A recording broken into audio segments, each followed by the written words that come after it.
All right, welcome everyone. Back again for another deep dive. This time we're looking at the post-election landscape.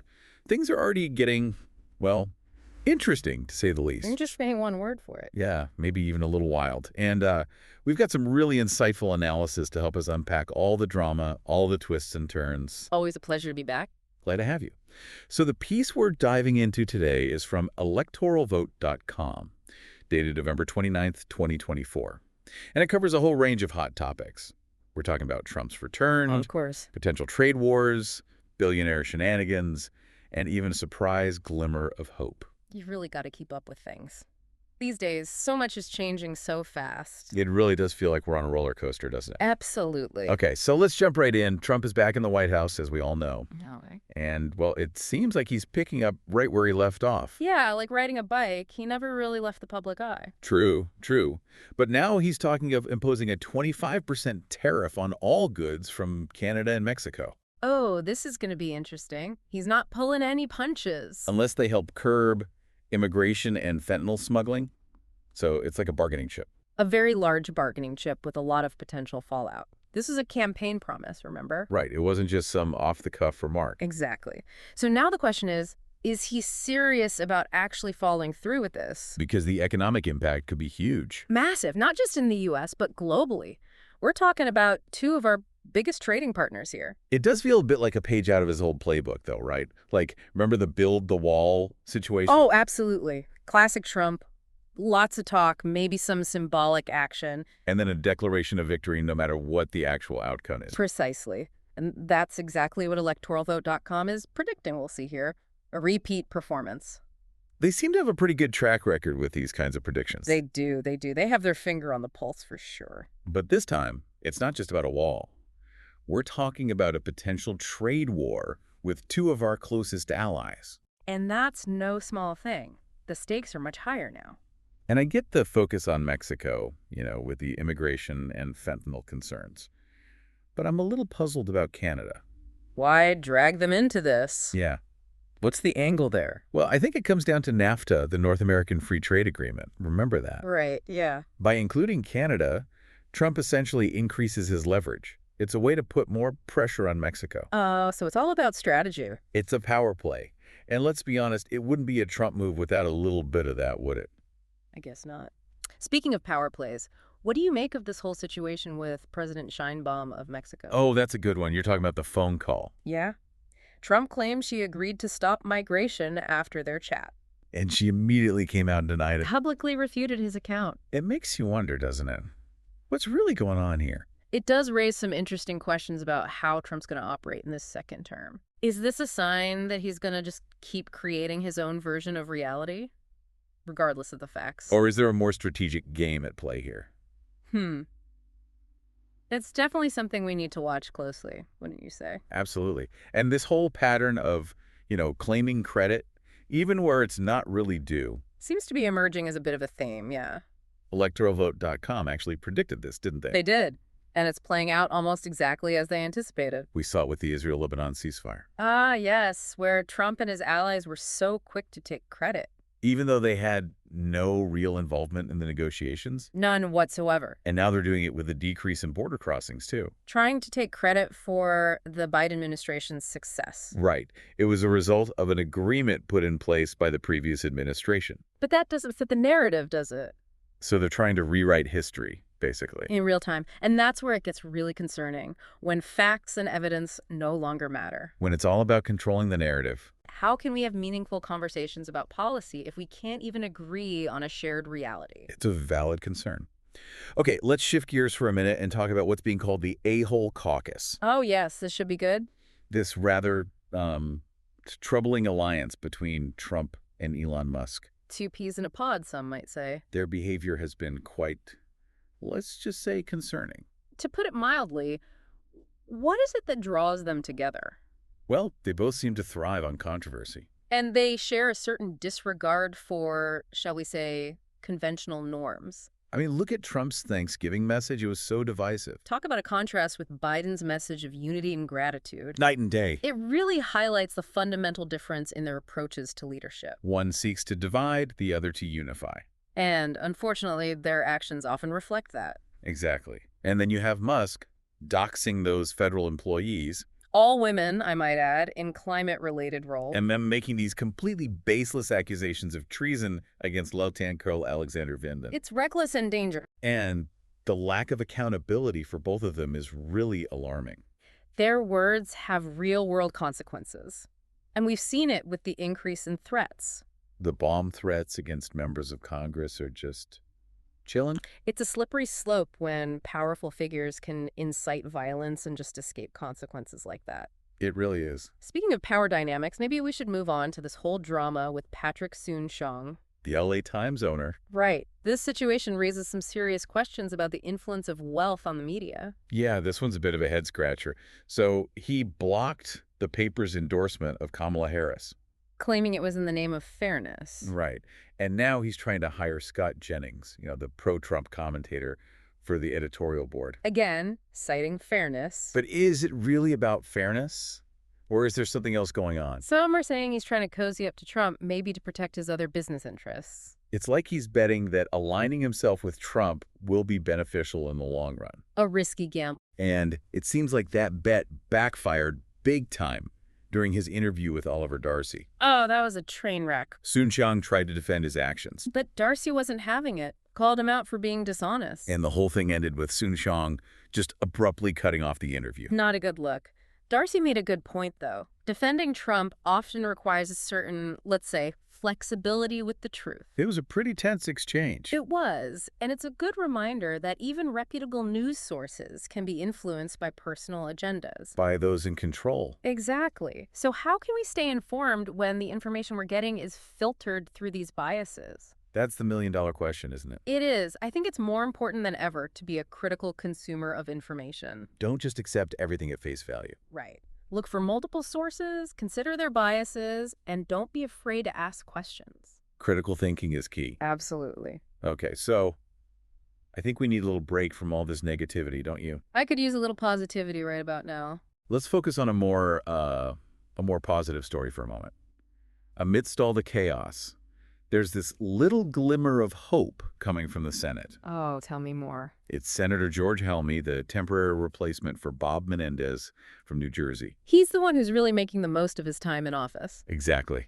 It's so refreshing. He could have just, enjoyed the perks of the position. But he's chosen to be proactive, use his platform to actually make a difference. No, that's what I like to hear. He's been incredibly busy sponsoring important legislation, including that bill to protect children online. Yeah, that's a huge issue these days. He's also been delivering powerful speeches and even focusing on constituent services. Something Menendez apparently neglected.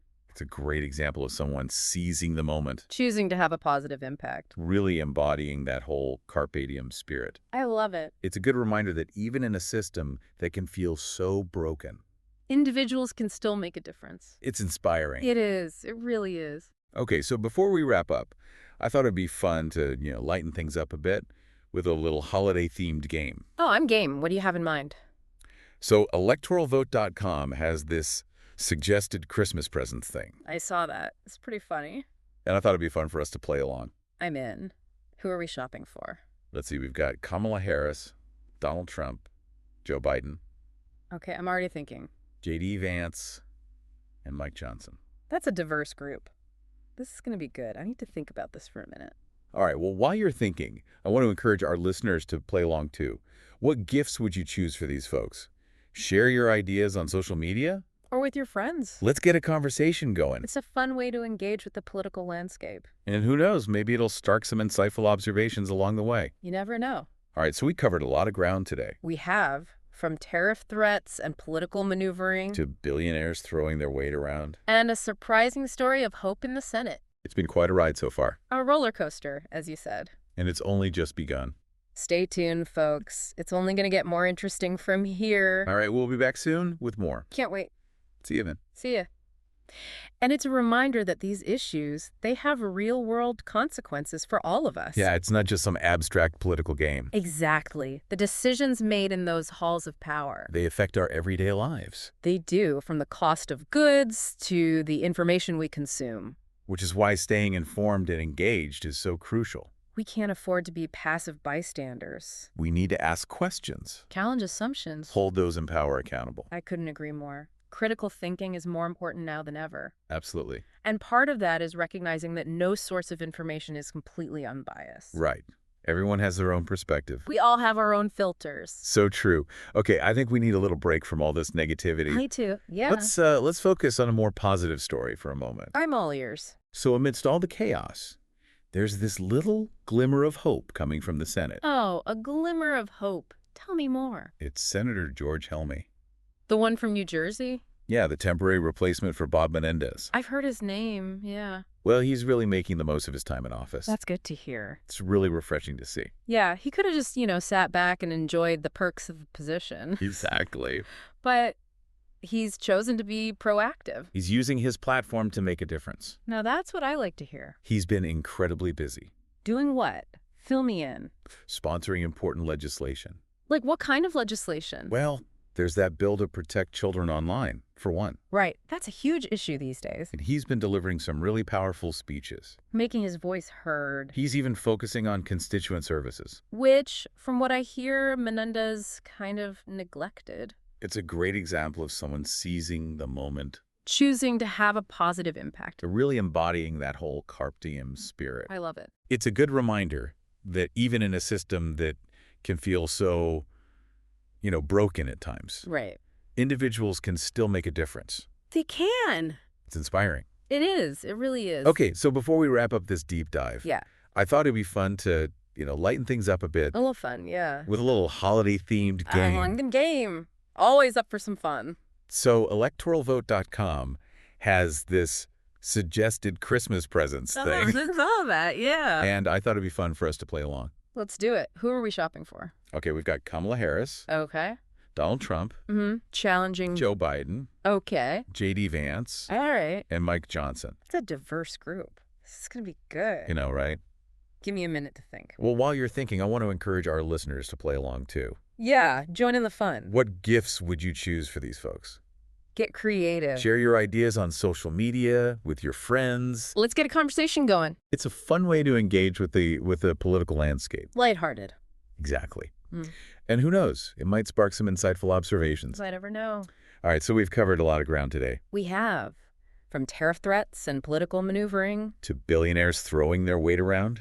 And a surprising story of hope in the Senate. It's been quite a ride. A roller coaster, as you said. And it's only just begun. Stay tuned, folks. We'll be back soon with more. Can't wait. Yeah, it really makes you think. If you were in that position, even for a short time, what would you do? What would I prioritize? Would you focus on specific policies? Or try to, build consensus? Or maybe use that platform to amplify certain voices? So many possibilities, right? It's a great thought experiment. It is. But let's bring it back to our deep dive for a minute. Okay, yeah. We've covered a lot of ground today. Trump's return to the White House, well, it's already shaken things up. And not always in a good way, as we've seen. We've got potential trade wars brewing, billionaires throwing their weight around, and this concerning trend of Manipulating narratives. yeah, to fit their own agendas. It's a lot to unpack, that's for sure. It is. And it's important to remember that these issues, they have real-world consequences for all of us. They do. This isn't just some abstract political game. Right. The decisions made in those halls of power, They affect our everyday lives. in very real ways. Absolutely. From the cost of goods to, as we said, the information we consume. It's why staying informed and engaged is so crucial. We can't just be passive bystanders. Right. We need to ask questions, challenge assumptions, hold those in power accountable. Couldn't agree more. Critical thinking is more important now than ever. It really is. And part of that is recognizing that no source of information is completely unbiased. Right. Everyone has their own perspective, their own lens. We all have our filters. So true. Okay, I think it's time to wrap up this deep dive. Yeah, I think we've covered a lot. But before we go, I want to leave our listeners with a final thought to ponder. Ooh, I like this. If you were suddenly handed a brief moment of power, just like Senator Helmy, Okay. what would you do with it? What change would you try to make in the world? Wow, that's a powerful question. It is, isn't it? It really makes you think about what your priorities would be. Exactly. And it's a good reminder that we all have the potential to make a difference. Even in small ways, right? Absolutely. Whether it's through our work, our relationships, or just the choices we make every day. We can all contribute to creating a better world. I think that's a great note to end on. It is. Thank you so much for joining us on this deep dive. It's been a pleasure as always. We'll be back next week with another fascinating exploration Looking forward to it. of the topics shaping our world. Until then, stay curious, stay informed, and stay engaged. And happy holidays. Yes, happy holidays, everyone. See you next time.